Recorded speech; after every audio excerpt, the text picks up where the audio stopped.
আজকে শুভ দ্বিতীয়ার সন্ধ্যার এই সুন্দর সাংস্কৃতিক অনুষ্ঠান, এই পর্বে আমি থাকবো সঞ্চালনায় দেবপ্রিয়া।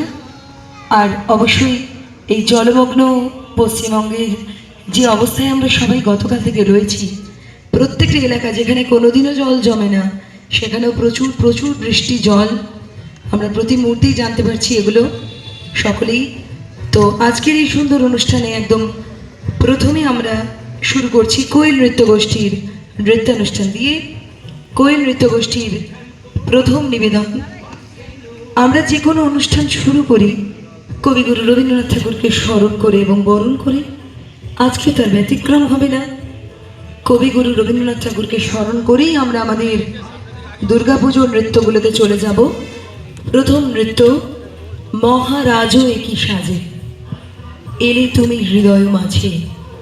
শুধু আমরা মহারাজকেই ডাকবো এমন নয়, মা দুর্গাকে তো অবশ্যই আহ্বান করব। যদিও মহালয়া থেকেই এবছর পূজা তো উদ্বোধন হয়েই গেছে, সকলেই জানেন যে মহালয়ার দিন স্বামীজি স্পোর্টিং ক্লাবে ভার্চুয়ালি আমাদের মুখ্যমন্ত্রী মাননীয় মমতা বন্দ্যোপাধ্যায় উনি উদ্বোধন করে দিয়েছেন।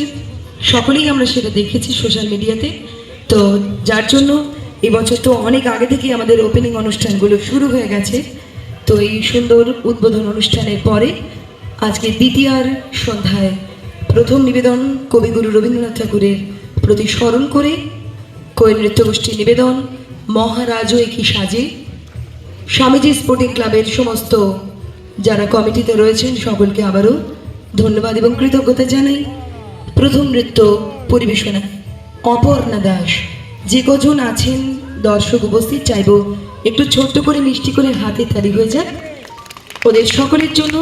চলুন তারপরে আমরা সরাসরি আমাদের জাগো দুর্গার নৃত্যানুষ্ঠানগুলো চলে যাব।